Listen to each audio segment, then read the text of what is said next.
right, here with Cliff King Wrestling Club coach Andy Hrovat, you guys are kind of in the final stages of preparing for the World Team Trials. So what are some of the things that you guys are doing in the room right now?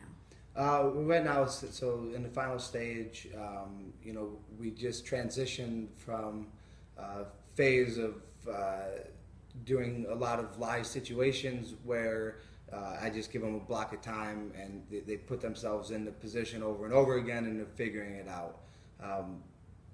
Now as we're switching and getting fine-tuned for the trials, we're shortening with the amount of time is still the same, but we're shortening the go instead of one long block to 30-second goes, and then as we get closer, we'll chop that down to eventually 15-second goes. And so now, the theory behind it is that they're learning in the longer blocks, what they can and can't do, and then they're fine-tuning it, and they're trying to figure it out. They could score in 30 seconds, and obviously by the 15-second go, they're looking to really just explode, go right into that finish, where it would be like in a match where, you get to the leg, you get to the finish, and you secure it and you score right away. You don't want to waste time in a match. You want to take the opportunities you have and you want to finish with them. And so that's what we're doing right now. And you have a nice big room of guys right now. You got a lot of Michigan guys who are focusing on freestyle. Is it fun to work with a big group of freestyle guys? Oh, it is. I love it. And this is why I do it. I like the training part.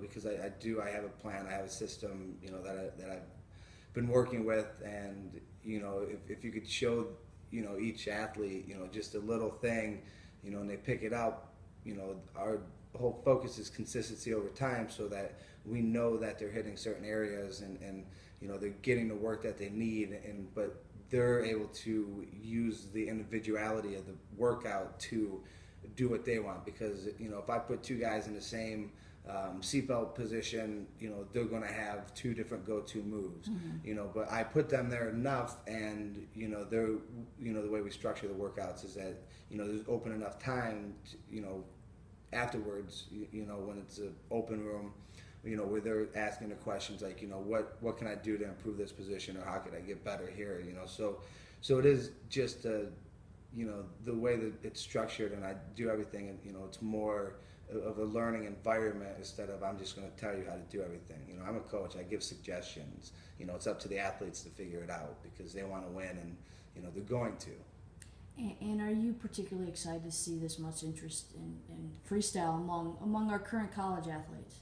Yeah, it's great. And that's what the RTCs are supposed to do. They're supposed to be a breeding ground for current senior level athletes, and it also is a way for the college kids who do have those aspirations to see and witness the world's best training, to see how they do it, and if they're able to pick up a couple things while watching them train or training alongside of them, and that's great. And then also with the RTCs, you're able to have the high school kids, and so now the high school kids are able to see how the college kids are training, and it's a nice mix of three different types of generations and three different people, three different development stages of their career. And myself being the executive director in the state of Michigan for USA Wrestling, the development and the growth of the sport is something Jake and I are working on. So being able to have a room like this, where this is a pinnacle, and being able to branch off from this one center of wrestling in the state to make the whole state better is going to be a fun project that we're working on. And we also have Andrew Howe's in town, and Nick Simmons was in town.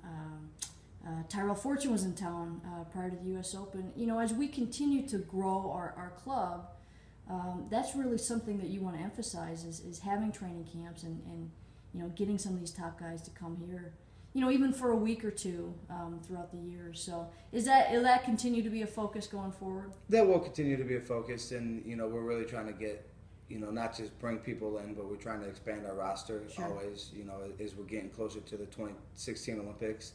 And, and I think I have a lot to offer here, with the training center, giving people full-time attention and, just, the history of, what I've been able to do to get the best out of the athletes. It's nothing that I've done, it's just, like I said, it's the structure of the workouts, it's the system, and I've given Jimmy and Kellen an opportunity to flourish, and they're really taking it to another level because they believe in it, and they've been able to focus more on the things that are right in training instead of just doing work for the sake of doing work. Like hard work isn't going to get you to a world championship.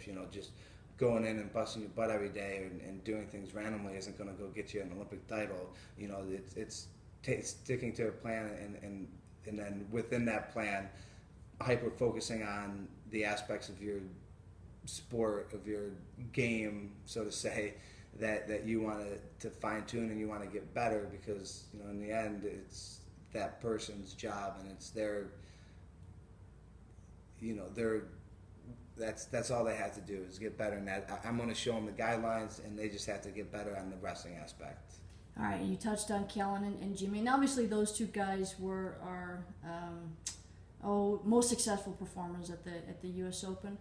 How would you evaluate Jimmy's tournament, Kellen's tournament, and then we'll touch on a couple other guys too?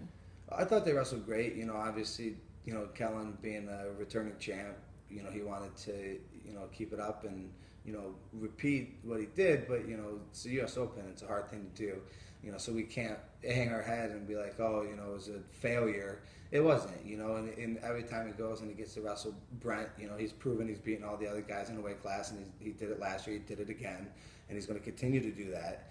And, Metcalf is going to be the puzzle that we have to solve. And, every time he goes out there, he's getting better. And I don't think he's that far off. A lot of people may look at the score and say, oh, three matches that they've wrestled, 2 at the trials last year, and at the U.S. Open he's got outscored, this to that. But that's not the point. The point is, we just have to get that first point on the board with Brent, and it's going to be a whole different match. Yeah. And so we're going to be able to take, the history of that looks so one-sided, and now, it's we're focusing on that one turning point, and that's all it is. It's not, we can't look at the match as a whole and be like, hey, we got to do X, Y, and Z. No, we got to go get that first point, and that's the turning point. And once we're able to do that, and we could put the points on the board, Kellen wrestles so much better, and we're going to be focusing on getting him to make the mistakes, not us, and that's what happened at the U.S. Open. All right, and then Jimmy's obviously the guy at that weight class right now, and kind of continues to prove it. Yeah, I mean he's unbelievable, and he's been on a path and pretty much a mission since the Olympic trials, yeah. And he's wanted it so bad. He was in the same situation I was in. In 2004 I wanted it so bad, but I didn't have the direction. I didn't have the guidance. I didn't have the push. And now he has all the resources that he needs, and he has people reaching out to him to help him with his diet, to help him with this or that, and whether it's financial help or he's got all the support he needs in the world right now to be the best in the world. And for him now it's just focus. All he has to do is focus on training and make sure that he makes the right decisions every day, and which for him, he has his goal in mind, so he knows that it's an easy choice to wake up every day and make those right decisions and live his life like a professional. And because you do sacrifice a little now, and he's going to be able to have the world if he wants it. Okay, and then saying all that about Jimmy, we got another really good guy at that weight, and BJ took 3rd place, and his only setback was an awfully close match against Coleman Scott, where he nearly kind of ran out of time with a comeback. So how would you evaluate his tournament, and then how he's done since he's arrived here? It hasn't been that long. No, and he's still learning the system, yeah. And still figuring out how to thrive in it. But he's picking aspects of what we're doing, and he's able to make himself a better athlete right now. And he's been able to do things that before he came here he wasn't able to do. And so now for him, to get him to being 3rd in the U.S. to one of the top guys in the world, all it is going to the only thing he has to do is figure out the wrestling positions, which is the easiest thing to do. There's only a handful of positions that you have to be proficient in to be the best in the world. And as long as you're a complete athlete, which he is, he's an unbelievable athlete. One of the best athletes in the country, training and you know, unfortunately, so is Jimmy. Yeah. You know, and obviously so is Kellen. You know, those guys are world-class athletes. You know, that's why they're able to be great wrestlers. And you know, it's just once he figures out his niche or his go-to positionings, you know, he's going to be super hard to beat. And you know, and we're going to get him there, you know, to the top in the world as fast as he wants it. You know, and he has his goals just like Jimmy and Kellen, and you know, he's set with it, and he lives it. And so you know, the only thing he has to figure out, and he doesn't have to worry about training and what to do, you know, the only thing he has to figure out is the wrestling positions. Like I said, it's easy. There's not many of them. All right, and then we also had Brandon Prieston place and Kyle Massey place, and Prieston was probably at a weight that he was a little heavier than he should have been. But those guys are continuing to progress, and they're right there. And how would you evaluate them too? Well, yeah, I mean, Prieston's right there, and he always has been right there. You know, and he's proven it in college. He was always one of the top guys, Mm-hmm. and you know, he's done really well in the U.S. and he's placed internationally, and you know, he's moved here full time. You know, to focus on his training. But when he got here, you know, his weight was out of control, and you know, so we've been working a lot on that. You know, to get his weight down, and you know, it's a process. You know, like he was able to miss weight at the U.S. Open and still place 7th at 61 kilos at the in Vegas, but you know, the long-term goal is that, you know, that weight class isn't going to be there, you know. Yeah. So like he does have to get disciplined, and he does have to make sure that he's getting down, you know. So we're working on his, you know, getting his body fat lower, and you know, it's not that hard either. Like, you know, the diet part's real easy, you know. It's being consistent but learning, you know. So right now, you know, Brandon, you know, Jake and I have given him a task. You know, he's got to read a book.